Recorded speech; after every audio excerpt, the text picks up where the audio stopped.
Okay, good morning, Sarah. Good morning, Steff. We're back in for another Beyond Condition podcast, and we are going to talk about contest prep slip-ups, but also we said we could potentially touch on if you're dieting, it doesn't have to be for a contest, but if you do slip up, how you can negate that both mentally and physically. Yeah, 100%. And I think this one is so common. And I wanted to almost start with you, Sarah, as well, just to say, like, we're coming from a place of not only educational coaching side on this, but also from being athletes in various different circumstances through different preps, where I know I've slipped up at points earlier on in my career. I've got a whole ton of people I'm working with right now, and I know this will be relevant to some of them. And that it is normal and common. Yeah, I know, because it does, when you're competing and even, in a normal diet, it feels like you go into this, I guess, self-restriction mode if you potentially slip off your diet by, doing something like eating more food, or you can go into that really negative place if you haven't done something that you set out to do, and then it becomes this absolute mind warp. And then physically, off the back of that, you can then encounter things through the stress of that, and it's massive, all the things that can come off the back of something that could be quite small.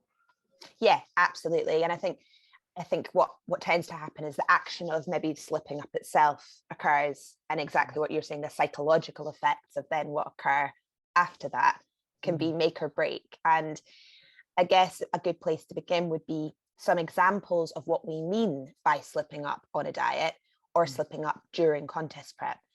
So you want to kick off with that, Sarah? Yeah, that'd be perfect. I mean, the obvious one is the food side of things, and we could talk about some of the training as well, because naturally they go hand in hand. But if we start with probably the most common, which would be overeating. Yeah. Most people on, even on a contest prep, if you're tracking your food or you're on a food plan, a lot of people do that over a week and get a week's worth of data, and you forget that one day doesn't mean that potentially, days after that, which I think we've mentioned before, you can offset that. You can, work it in so that, okay, one day you went slightly over on, your food. The following couple of days, you can knock a little bit off there to overcompensate for that, rather than, trying to go down the route of it being a massive negative and potentially even eating more once you've started and gone over. Yeah.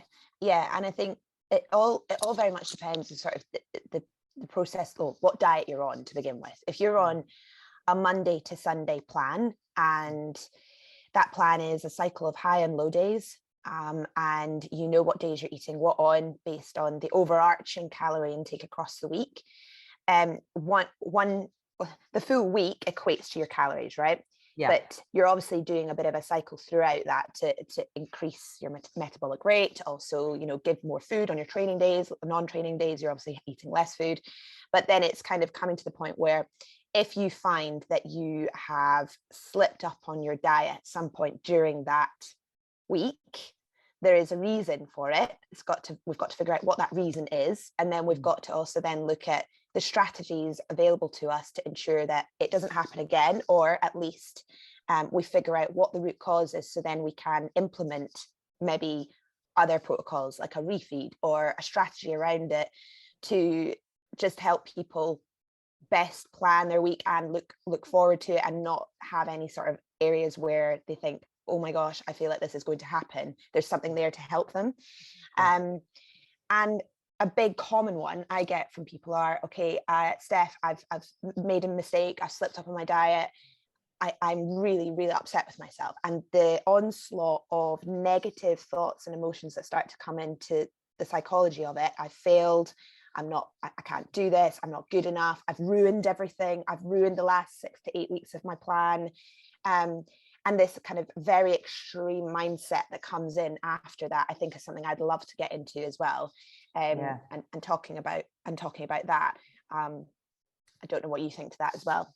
Yeah, I think, like I sort of touched on there, such a minor thing that could, say you went over on your carbohydrates by 20 grams, and then, actually that's not that massive, you know, you could very, very easily offset that and deal with that. But it's then, you know, if you either then eat more because you've fallen off, as it were, and then that becomes 50 grams of carbs, and then you're having more fats, and then it spirals. Or if you then go into this really negative mindset, like you said, and then the following day you start overtraining, or, you know, you don't communicate with your coach that this happened, you don't understand why, and then you go into this, you know, mind warp of, I have to self-restrict, like you say, I've fallen off, I've ruined everything, when actually, if from an outsider's point of view looking in, it would be, okay, so you've done this, let's do this. And especially in a contest prep, everything becomes a little bit more unrational, and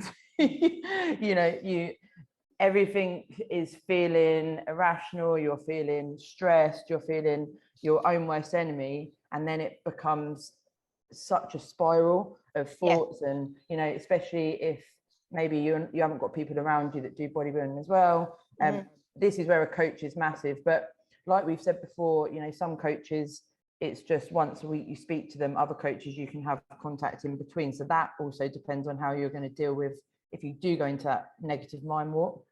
Yeah, and I know we've spoken on pods before about, certainly I speak of it in phases. I tend to see that, you know, let's just take females, because I have to say, when we're looking at the balance of the potential pitfalls, and I'm not singling out females here, but the pattern, and especially in the, you know, the our team members across the years of us doing this, us females have a much more emotional response to food, hormonal response to food, and all of these things. So I'm going to really kind of focus predominantly on females here.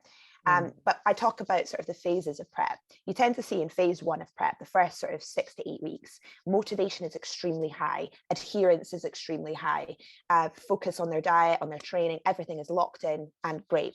Fat loss is starting to come in really, really nicely, change in body weight, change in body measurements, visual changes. So the, you know, the intrinsic understanding of what they're doing is there, and it's very, very like kind of obvious initially.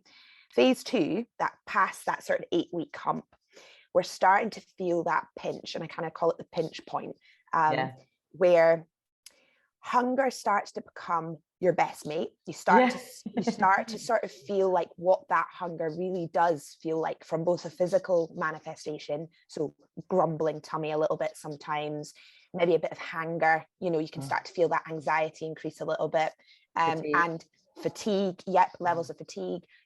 One thing I notice massively with my guys and myself is you really feel the energy of the week, and by that Saturday or Sunday, you're knackered. You know, your expenditure has maxed out. You're really, really at that lower point, and that's then when, you know, when you have your recovery days, and when maybe hunger starts to kick in a little bit a bit higher. Psychology and the strength up here to try and navigate that can be very challenging, and that's where we have to kind of build a little bit of resilience and remember our why, remember our intrinsic reasons for doing this. Because with refeeds, like you say there, I remember with Tom, working with Tom now, we're not doing refeeds, we're doing training days and rest day macros. But with Stephen, for the first sort of 6 years of competing, there was always a refeed on a Sunday. And so like you mentioned there, all week you're waiting for that Sunday, especially like after that first 8 weeks. But I always find that it's on that Sunday, I'd always find that almost my body just literally sucked up the carbs, and I was almost more hungry. And then that could potentially be another reason why someone might then overeat even on a high day, because it just feels like your body's so in need, and that can then end up feeding this sort of desire to eat more. I'd always recommend, a big thing would be to pick your foods for whole foods, things like this, when you're getting, especially further into a prep, if you're not on a food plan, try and use your calories wisely on foods that are actually going to fill you up, satiate you, bring volume, all of these things that sometimes people don't consider.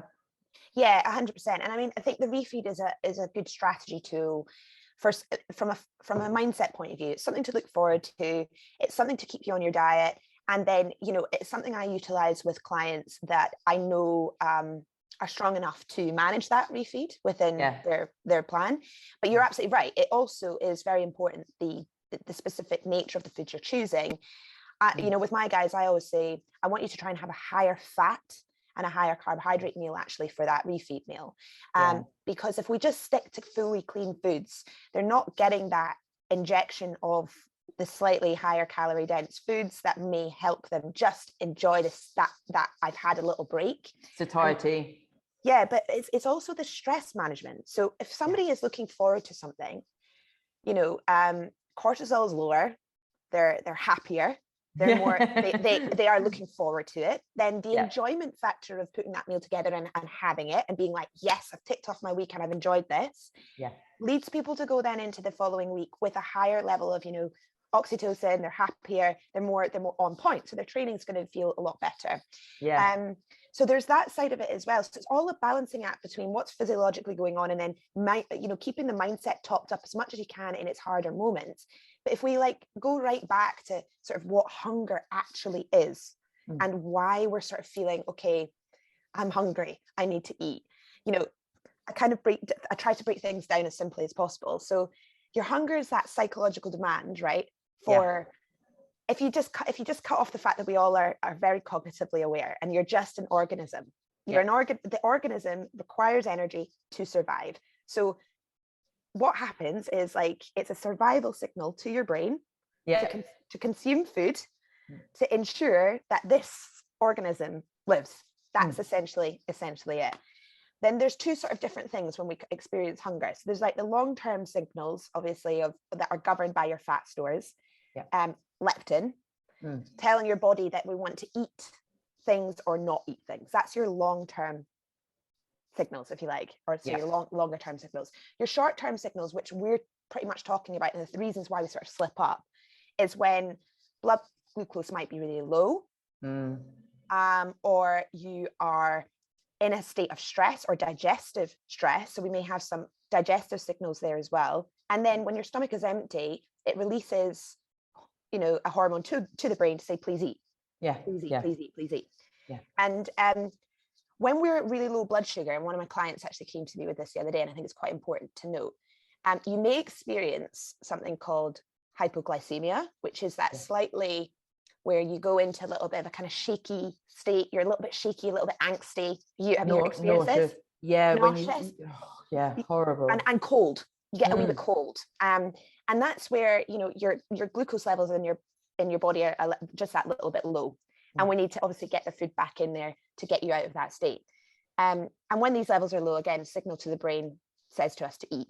So what that is effectively is what the term Ghrelin effect, which a lot of people will have heard probably through this industry. The Ghrelin effect, body wants to then tell you to go and eat, and then when you start eating, it wants to eat more because it's realizing, right, this is what I need. Like post-show period. Exactly. And it's a hormone released from your stomach to your brain to eat. That's what Ghrelin is, right? So then you've got that kind of the body's chemical processes going on, but then you also knowing what's happening to your body when you're experiencing those things. And then you've got a decision to make. If hunger's got to that point where, and Andrew was sort of talking to me about this the other day as well, in terms of you've got hunger, the actual physiological, what the body needs, and then you've got appetite. And appetite is different to hunger. So appetite is sort of almost like the more hedonistic want for food. You know, I've got an appetite, I want to just eat something nice. And there's like a bit of a blend of both here. So I always sort of say that we need to consider how much of your experience right now is appetite, and how much is real hunger. And then we need to make some decisions in the moment when it's the most difficult. I mean, the big things that are going to contribute to people managing all of this stuff is preparation being the biggest, I would say.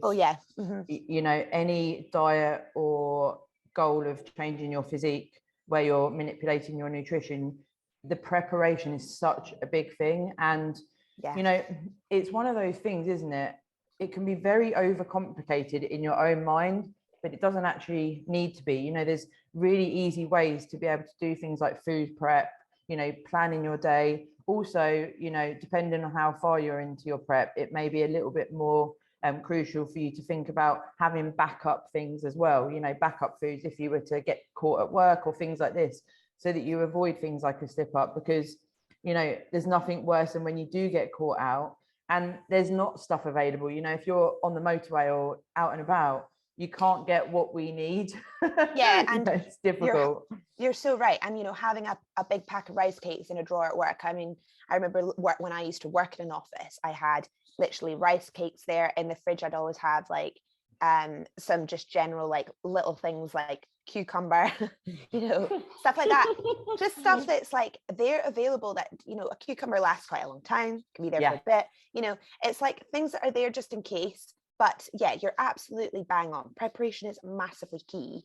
And I always tend to find that it's not necessarily during the week that I see people slip up on diets. It's always when it kind of comes to the weekend. More free time. Yeah. And I think, you know, there is a general society kind of, when you get to the weekend, it's a little bit more chilled, you know, people go out, people do things. And I think when there is a little bit more free time or a little bit more flexibility, and you've got a little bit more time to think, that's when things can just start to unravel a wee bit. So you've slipped up on your diet, you've made an error. What do we do then? That's the next question, is, you know, what do we do? You know, even though you've sat there, and I've been there where I've sat in front of fridge and cried and cried and cried my eyes out, making the decision, should I eat something? Should I not? Should I eat something? Should I not? And I'm going to point this out, guys, like first or second time prep, like your first or second season, this is where you experience these things. Yeah. Because when you start to get more experience down your journey and you're in your sort of, you know, we're at this level now, I'm in my pro seasons, you just lock yourself in, and sort of any of these little things that have been a challenge, you learn from, and you quite quickly build that resilience, and you guys will as well. Yeah. But it's not uncommon in your first couple of seasons to find you still having little moments of dilemma. It's a challenging goal. You can't, you're not superhuman. You're not someone that can literally be a robot all day every day and switch your emotions off and switch your, you know, all of your chemical reactions in your body off. So it's the key thing I always say to people is, do not beat yourself up. Take a moment, talk to your coach, talk to somebody around you, and the first question is, let's think about why it happened first of all, because we need to look at the deep root cause of actually what it was, because it could be something coach could help with. Yeah. You could change calories around, you could implement things like we talked about, refeeds, etc. Or not, you can take them out. But what is the root cause? And just really kind of explore that a little bit. Yeah. And then discuss why they haven't messed up, because going right back to what you said, the majority of the time, it might be an extra 30, 40 grams of carbs. Yeah. In the grand scheme, that's just an extra bit of glycogen that you're going to be able to utilize in your training sessions for the week ahead. Yeah. Not going to break the bank. If it's an additional 3,000 worth of calories that day, and you've gone away and smashed, I don't know, like 5 of those cookie dough. Easily done, but not things. Ideal. Yeah. Yeah, we've got a slightly bigger issue there. We need to consider what happened, and is this likely to happen again? It's very important for some people to have relief in their diet, but we need to also know that the sort of the person, you know, if the person struggles with things like that, we have to find ways of managing things for them to best navigate their diet. Yeah, I mean, it's probably worth thinking about as well, that acute period when you have, because I've done it, you know, the first time I was able to, I guess, embrace is the wrong word because it wasn't a good way to behave, but I basically I went keto for 6 weeks, and it was true keto, as in under 20 grams of carbs a day. Oh yeah.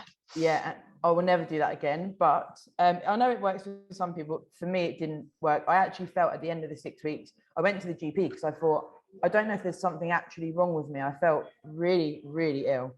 Anywho, after that, the guy that was helping me, well, sort of talking me through the keto stuff, he said, have a refeed, get anything you want. And oh my God, Steff, disaster.com.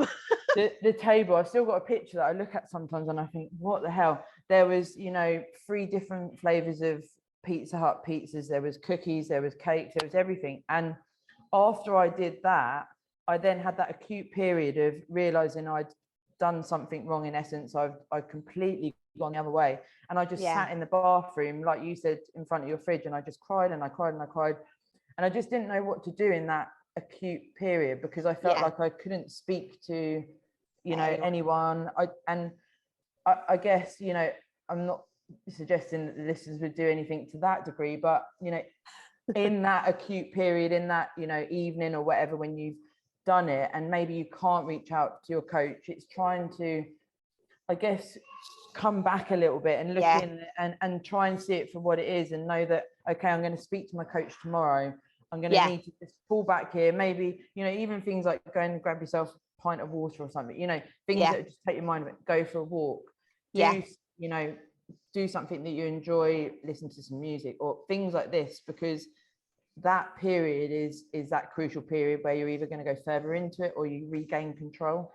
Yeah, you're 100% right. And actually, I mean, it's interesting you mentioned the keto there, because my whole first prep, I think I've mentioned on the pods before, my entire first prep was full keto.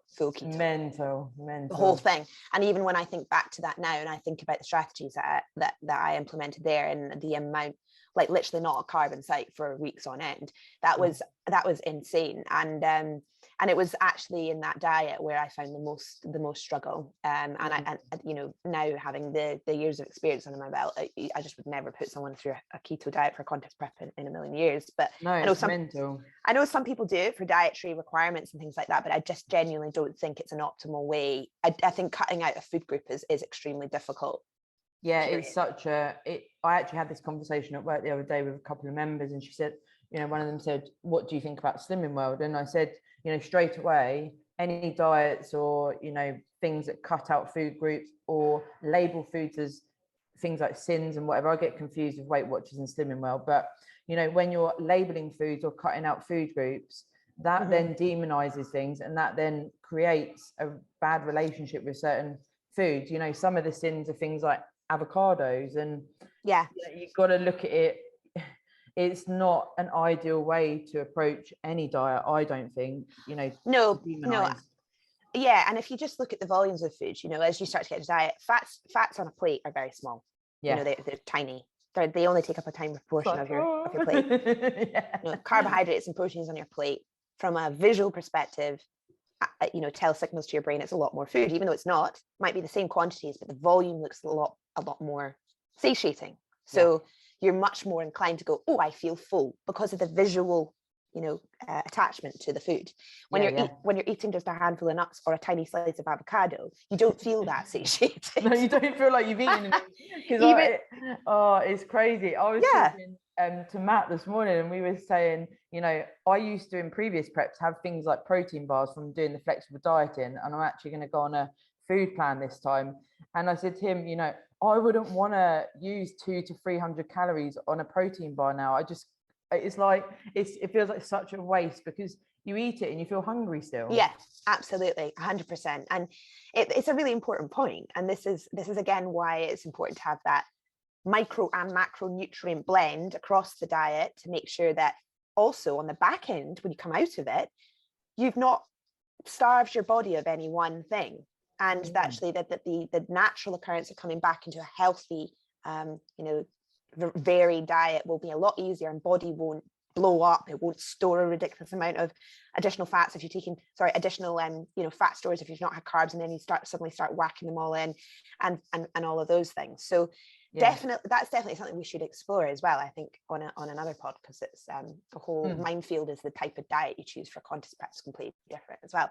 Yeah, totally. I think back to, you know, post-show periods, and like you mentioned there, the first couple of seasons that are, I guess, the hardest because it's new and what have you, I would always want to have this sort of disordered type eating after a show, because like you say, the fats become, you know, very small when, especially at the tail end, you know, small amount of your macros.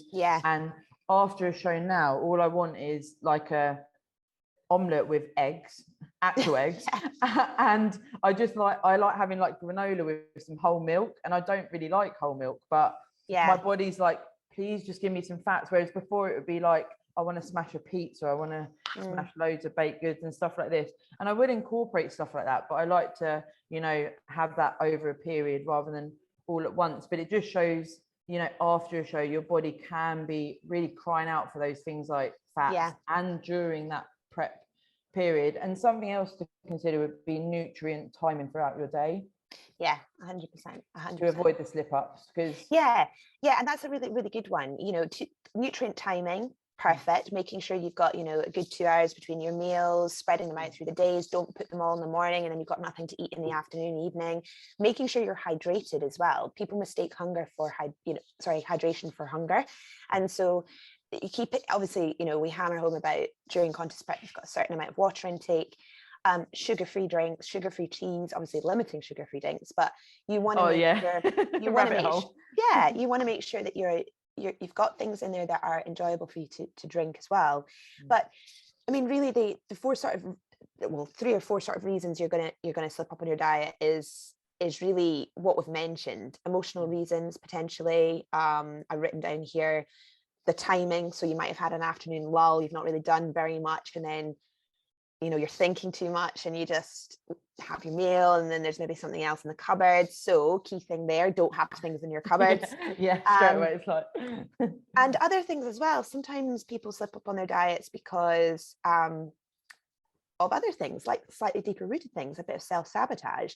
Maybe they've got a few self-worth issues. Maybe they believe that they can't do this, and then they eat one thing and then think, fuck it, you know, I've done that, I'm just going to screw this, and they are going down that rabbit hole of low self-esteem, low self-worth. So we have to look at that as well.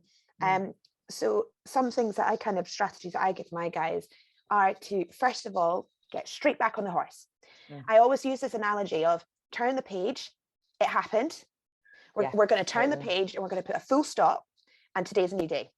And we put it down to something that's happened. We don't dwell on it. We unless there's certain things we need to go into, we forgive ourselves.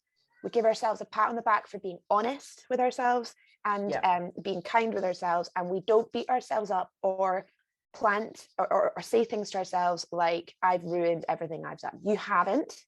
It's just one moment in time, and we work it out. We turn the page and we begin again. That's the most important thing. Forgiving yourself, letting go, getting back on track.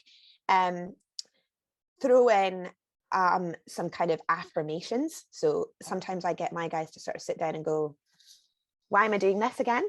You know, so writing down their whys, and saying things to themselves. I know it might sound a little bit woo-woo, but I love myself. I'm going to be kind to myself. I'm only human, and I forgive myself. I'm working so hard. I know I'm working so hard. I know 99% of this I'm giving my absolute all to, and I can only do better the next day. It's a learning outcome. It's something I can learn from.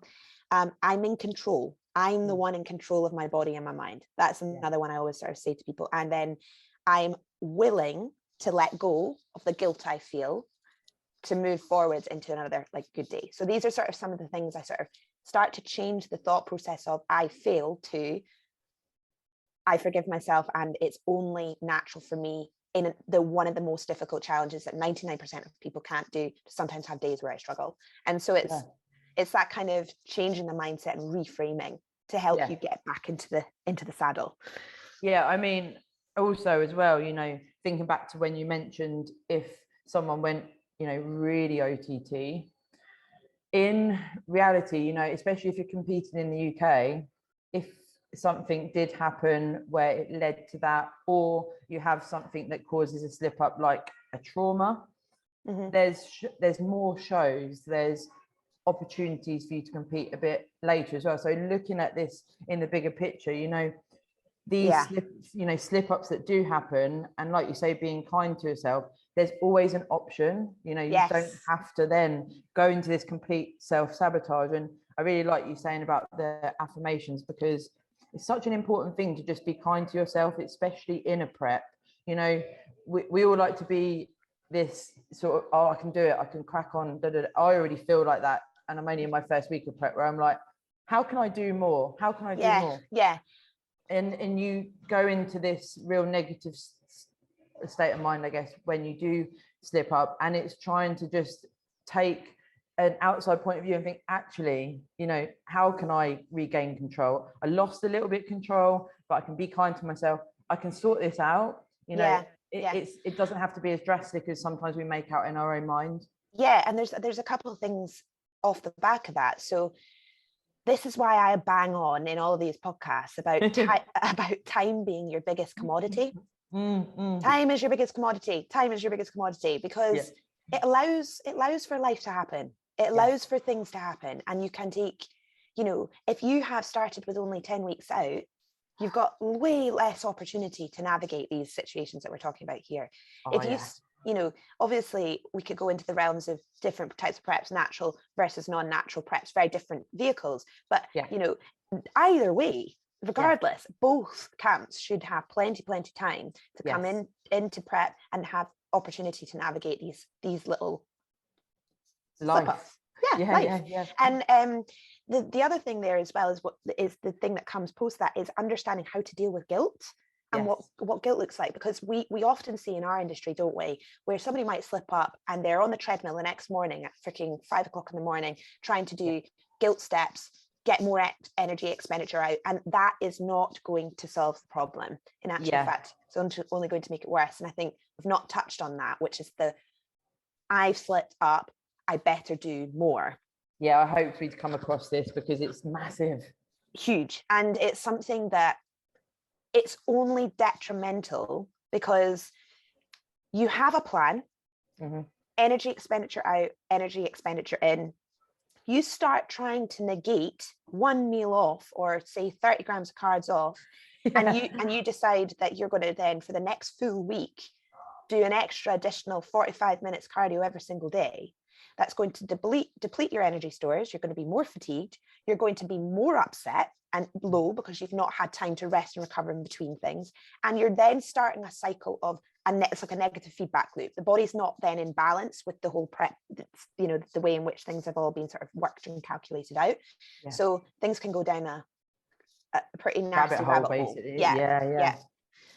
It's crazy, isn't it? And like we've touched on before with the post-show pod, especially post-show, when you have your off-plan meal after the show, you wake up the next morning, you're in the gym and you're, what do I do with all this energy and whatever?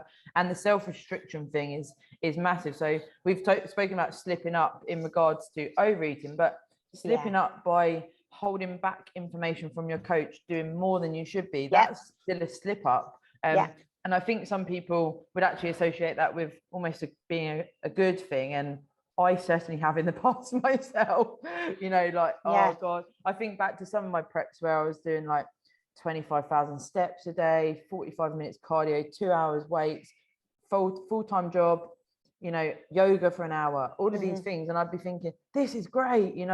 This is good. I'm doing as much as possible, but I was fucked. My body was fucked. And consequently, you've then got to think of the bigger picture for competitors in particular. What do you want to look like on show day? And this is something I'm trying to rewire in my own brain. If I manage my fatigue now, have a successful prep, and then compete, I'm going to compete at a much better place than if I overdo it. But I do have those tendencies, and I think it's important for people to know that we feel that, we know, it's tough because you always want to do more in a prep. Yeah, and it's kind of what they say in all areas of life, more is not more. Literally. It's like, it genuinely isn't. It's and this is also where you might find, if you do too much, then you do take things like your blood glucose levels too low. You do start getting really shaky and anxious and unwell because you're not feeding yourself enough for the additional expenditure that you're doing. And if a coach, that's just a generalistic point of view, it might not be the case at all, but this is where a coach comes in and is calculating every single thing, the minutes that you're doing in the gym, in the cardio, the energy expenditure that's coming into the body, and how that then balances all together with your cognitive stress, all the calories your body needs to just function. Also, all of the things that are going on. And so this is, again, it's like a broken record, but trust in your coach. Don't do anything that's not on the plan, and just keep focused on the things you can control. And if you do have a little mistake, or I don't even want to call it a mistake, if you do just have a moment that life happens, talk to your coach. And I say to my guys all the time, message me, voice note me, have a brain dump. I had one of my girls brain dump the other day, and I was so proud of her for doing it, because she needed somewhere to outlet the information that was in her head to stop her from feeling a certain way. And that was brilliant, because it allows you to feel that connection with your coach. That's not like, I can't say anything because I look like I'm not sticking to the plan, or feel, you know, there's a lot of embarrassed. We know a lot of coaches out there that would turn around and be like, just suck it up, get on your diet. Like, yeah, that's not my approach.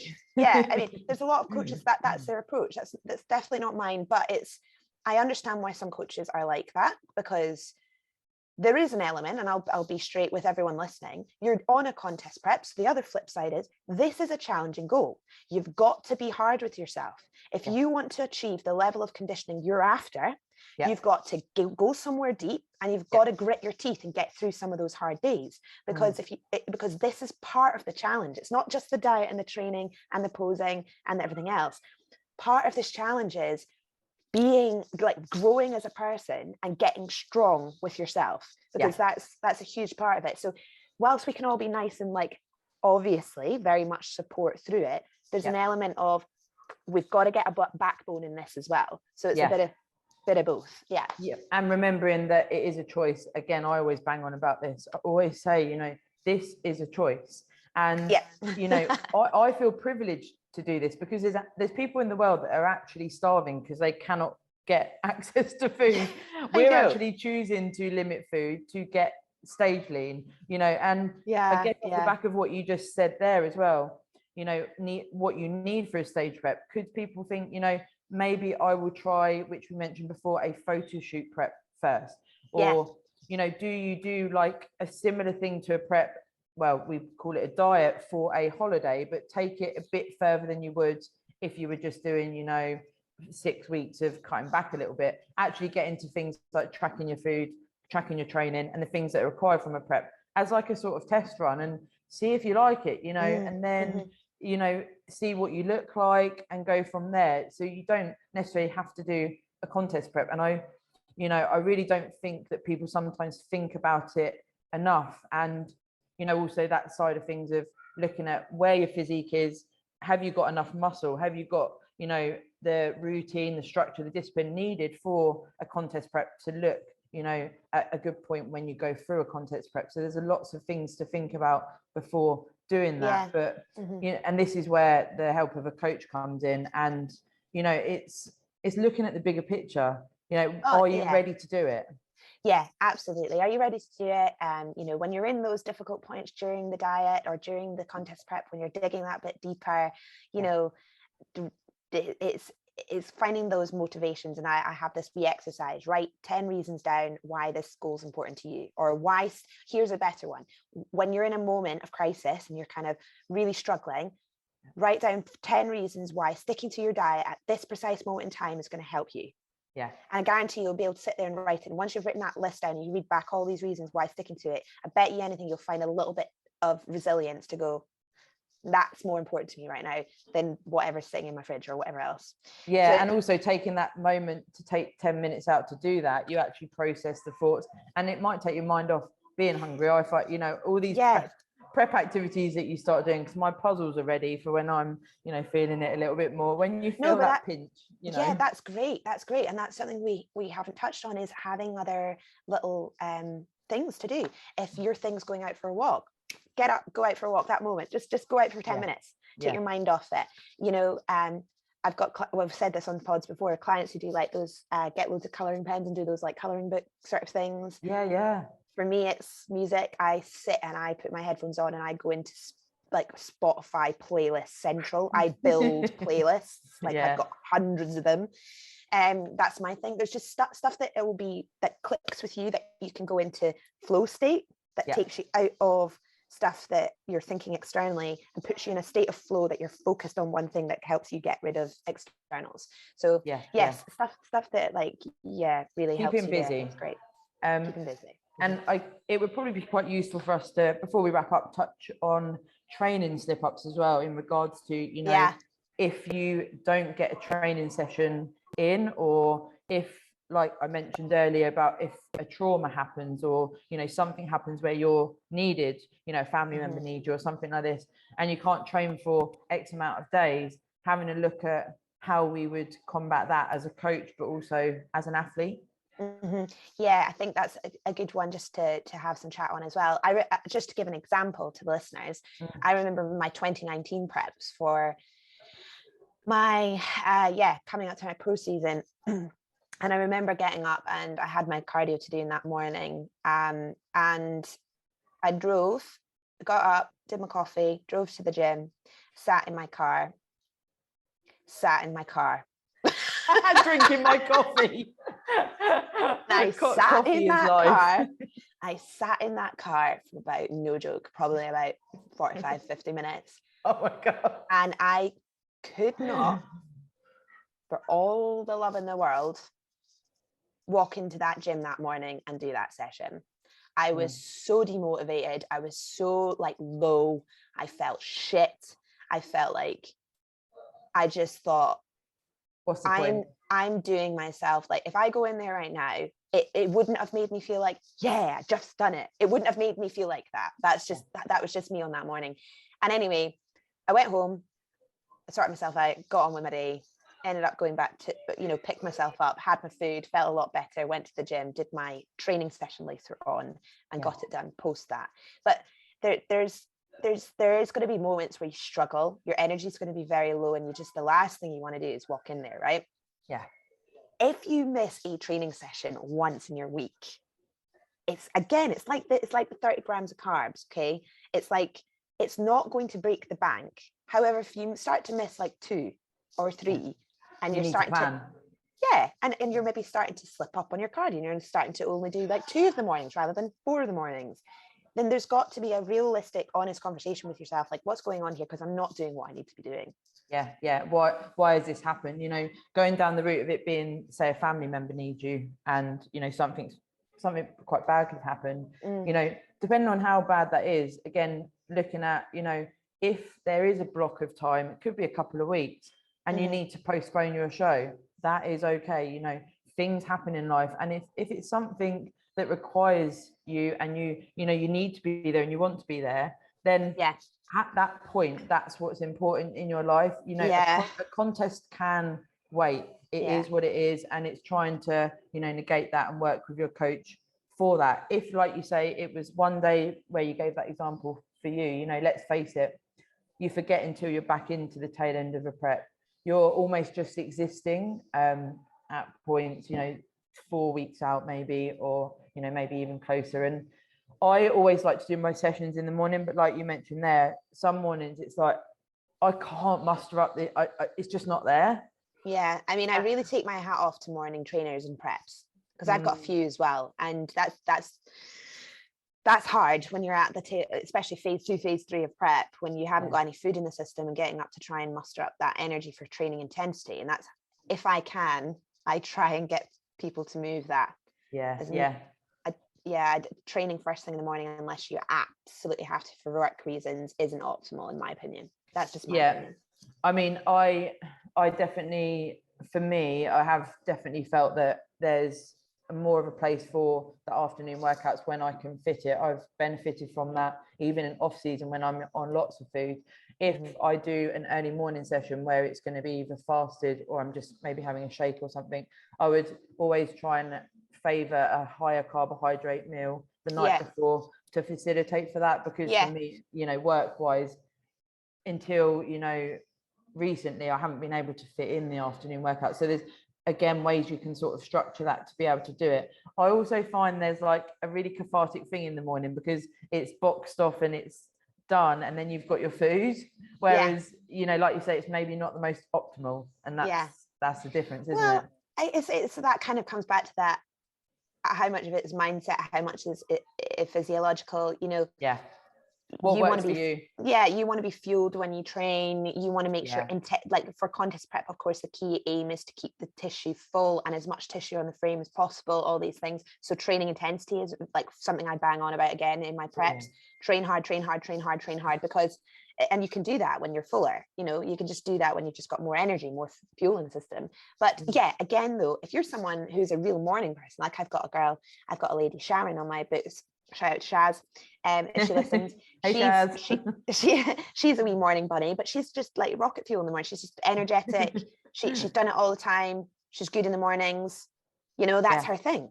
It's person dependent to a certain degree, isn't it? But yeah, I definitely have enjoyed doing more afternoon sessions. Before I'd be like, oh, I'm not working out in the afternoon, I like doing it in the morning. I got into this sort of habit of doing it. But now, like you say, having more food in you before a workout. Also, when you get to that tail end of a prep, you're hungry all the time, and when you're working out, you're thinking about when your next meal is. You know, if you've eaten a couple of meals before your training, then that can offset that a little bit. 100%. I guess the overriding factor with the slip ups in regards to training is, don't then feel like you need to go into overtraining mode and fuck yourself up. And just like, as well, I know it's this bonkers, because obviously I'm 90% of the time talking training intensity. There is a small percentage of people I have to say pull back a bit. Because I've got a couple of people in mind, and they go balls to the wall in every single session, and they're battered, absolutely battered. And when you're in prep, you've got to remember, what is the aim of the contest prep? It's fat loss, right? It's fat loss, keeping tissue on the frame. You're not there at that point to hit giant PBs, to hit your off-season goals. Like, that's not where your mindset should be. Great if you do, but we need to get to the contest prep in one piece. We need to be there, like, you know, on point, in a good, healthy body, with no injuries, with good, healthy joints, looking good. And if we train at too high a level during some pretty fragile points, latter ends of prep, when your body is suppressed, you know, joint health is suppressed, then you may find that you're at risk of hurting yourself. And we do need to maximize recovery. So you need to get the balance right. Train hard with optimal intention. But if you feel like, oh my God, that 100 kilo squat there is just not happening today, just don't do it. You don't need to at this point. You could back off to 80 or back off to 60 or whatever your number is, right? Or 40 or 10 or whatever it is, and just do a couple more reps, or just keep your rep range but at a lower weight, because at that point, that's where your body is going to muster up energy. I mean, in my final weeks of prep, there's no way in hell I'm lifting the numbers I lifted. You'd be lucky if they're even a quarter to half in some respects for me, you know, because that point, no, I mean, that's being a little bit mean to myself. But I think, you know, you're definitely suppressed. You're not going to be lifting in your final phase of prep quite the same. So just don't beat yourself up about that either. Because we all want to get PBs all the time, don't we? You know, we are of a certain character if we're doing a contest prep anyway. So, you know, it's trying to bear that in mind. And I definitely feel like having like-minded people around you, and that's, you know, a really good way to, you know, finish up today is think about having your inner circle and those people that you can lean on. If you do slip up, training, nutrition, whatever that may be, you know, someone that you can pick up the phone to, someone that you live with, someone that you hang out with, they're going to get it. And it's really nice to be able to share that with those people. It's super cool. Yeah, it is. And I think even if you don't maybe necessarily have someone close to you that really gets this, right? Something a couple of my girls have done recently has been to just, somebody else in their gym who's training, is to just go over and say, hey, do you fancy a training session? And I know a couple of my team have found right now that training with somebody else has been a real motivator for them. You know, finding a friend in the gym, maybe training with, you know, a new partner, training with somebody they've seen in the gym, you know, it really does help get that little bit of an extra mile out of you. And it gives you common interests, and that's definitely worth it. It's definitely worth it. So if there is someone in your gym, or if there's someone, you know, like you're saying, like you have got someone in your inner circle, which not everyone does, not everybody does, but if you do, go and meet people in your gym and speak to them and see if you can buddy up, because I know that I train better when I'm training with someone, you know. And also, you know, you taking the first step to doing that, you know, take ownership of, okay, so maybe I could do with getting some people that are like-minded around me and building some sort of inner circle.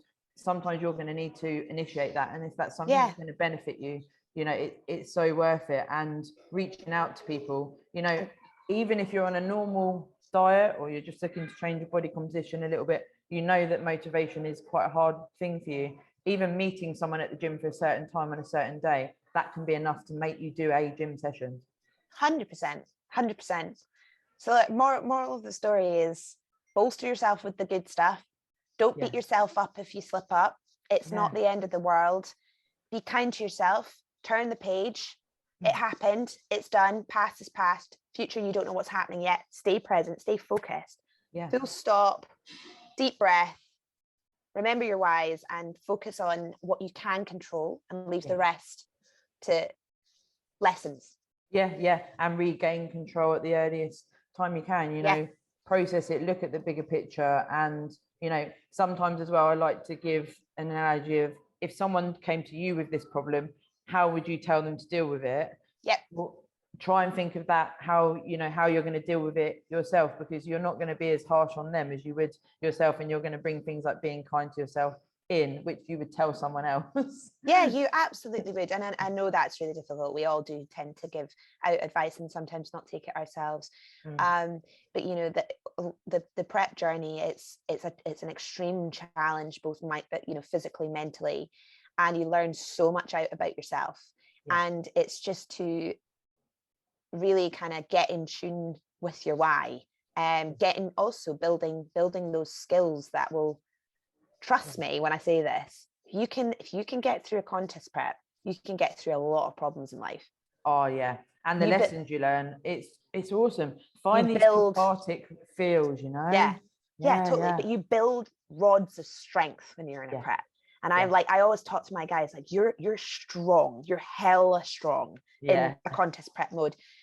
No, this is your superpower. Doing this job, this role right now, contest prep, is your superpower, because 90% of people can't do this. And you're making the choice to do it as well, which you know, that's the biggest part there, is, you know, you've made a choice, you're sticking to it, and you get to stage. Exactly. So strong, keep strong feet, folk. You have got this. So next week we've got Emily and Alex coming on, and we're going to talk about, they both run a gym, they compete, and they train together, they live together. So it's going to be super cool to, you know, delve into what that's like living as bodybuilders, but also working together, pressing together. Like, I can only imagine the insane stories they're going to share. So that'll be I'm sure cool. I can share some as well. Just from, it's going to be so funny to listen to them, because I'll be like, yep. tick. I mean, I'll probably share some of my own, as long as Andrew's like nowhere near. So that would be super cool to get them on. But as always, thank you to the listeners for tuning in. And if you can, share on your Instagram stories, tell your friends about the pod. We just want to keep sharing all of our experience with you guys to help you as much as possible. Cool. Peace out.